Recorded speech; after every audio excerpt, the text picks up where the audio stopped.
সদৌ অসম ক্ষুদ্ৰ চাহ খেতিয়ক সন্থা যোৰহাট জিলা সমিতিৰ উদ্যোগত তিয়ক আঞ্চলিক সমিতিৰ সহযোগত গুণগত কেঁচা চাহপাত উৎপাদনৰ বাবে শস্য সুৰক্ষা বিধি পালন কৰি আৰু 2024 বৰ্ষৰ শস্য সুৰক্ষা বিধিৰ দ্বাৰা অনুমোদিত ঔষধ আৰু প্ৰয়োগৰ পৰিমাণৰ সন্দৰ্ভত এক সজাগতামূলক শোভাযাত্ৰা বাহিৰ কৰা হৈছে।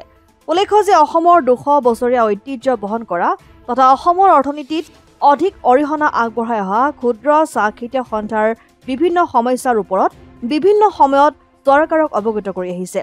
বিশেষকৈ চাহপাত নিলামৰ ক্ষেত্ৰত বা বজাৰ দখলৰ ক্ষেত্ৰত এক সুব্যৱস্থা তথা উচিত মূল্য, ঔষধৰ মূল্য নিয়ন্ত্ৰণ কৰা আদিবোৰৰ ক্ষেত্ৰত সংস্থাটোৱে চৰকাৰৰ লগত আলোচনা কৰি আহিছে যদিও আজিও কোনো ধৰণৰ সুফল লাভ কৰা নাই।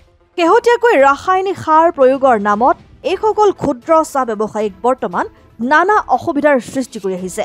একাংশ নিষিদ্ধ সাৰ প্ৰয়োগৰ পৰা বিৰত থাকিবলৈ চৰকাৰে জনোৱা আহ্বানৰ প্ৰতি সঁহাৰি জনাই এইসকল ব্যৱসায়ীয়ে আজি বহু বছৰ ধৰি চৰকাৰী আদেশ মানি অহাৰ পাছতো ফেক্টৰীসমূহে তথা চৰকাৰে এই ক্ষেত্ৰত ব্যৱসায়ীসকলৰ প্ৰতি লোৱা এই পদক্ষেপক কোনো কাৰণতে মানি লোৱা নহ'ব বুলি অৱগত কৰি বিশেষকৈ অনাগত দিনত এই ক্ষুদ্ৰ উদ্যোগটো জীয়াই ৰখাৰ স্বাৰ্থত চৰকাৰক যথোপযুক্ত ব্যৱস্থা গ্ৰহণ কৰিবলৈ আহ্বান জনাইছে। অসমত ক্ষুদ্ৰ চাহ খেতিয়ক প্ৰবল সমস্যাৰ সন্মুখীন হৈছোঁ।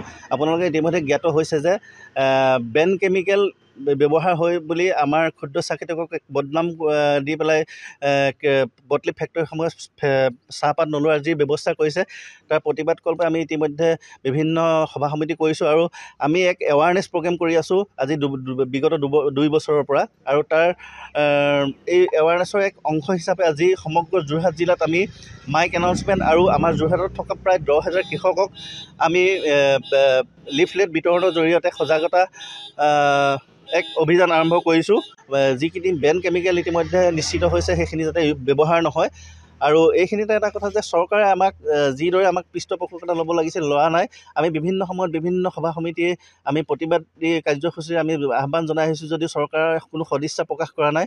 বৃহৎ পুঁজিপতি গোষ্ঠীয়ে আমাক আচলতে যি আমাৰ টি অকশ্যন হয় সেই অকশ্যনটো আমি 100% আমাৰ অকশ্যনৰ জৰিয়তে বিক্ৰী হ'ব লাগে বুলি যি আমি অনুৰোধ জনাই আহিছোঁ সেই অনুৰোধ বৰ্তমান টি বৰ্ডে 100% ডাষ্ট টিটো কৰিব লাগে বুলি এক অধিসূচনা দিলে আৰু তাৰ প্ৰতিবাদ তেওঁলোকে সেইটোতে অলপ ক্ষুণ্ণ হৈ পেলাই আমাক এই বেন কেমিকেলৰ আছিলালৈ ক্ষুদ্ৰ চাহ খেতিয়কসকলক ভাতে মৰা ষড়যন্ত্ৰ কৰিছে।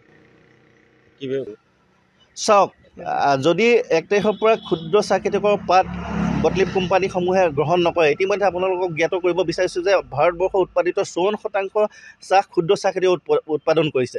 গতিকে অসমৰ অৰ্থনীতিত এটা বৃহৎ ভূমিকা ক্ষুদ্ৰ চাহ খেতিয়কে লৈ আহিছে। আৰু আপোনালোকক জনাবলৈ আমি সুখী যে আমাৰ উজনি যি উগ্ৰবাদ ব্যৱস্থা আছিলে এই উগ্ৰবাদ সামৰি উগ্ৰবাদৰ প্ৰতি আকৃষ্ট নহয় কৃষিৰ জৰিয়তে বিশেষতঃ এই ক্ষুদ্ৰ চাহ খেতিয়কৰ জৰিয়তে 100% থলুৱা যুৱকে এই খেতিটো কৰি আছে। গতিকে যদি এই খেতিটোৱে তেনেকৈ নাথাকে তেতিয়াহ'লে আকৌ অসমখন অশান্ত পৰ্যায়লৈ গুচি যোৱাটো আমি নুই কৰিব নোৱাৰোঁ। অসম আদিত্য তিয়ক।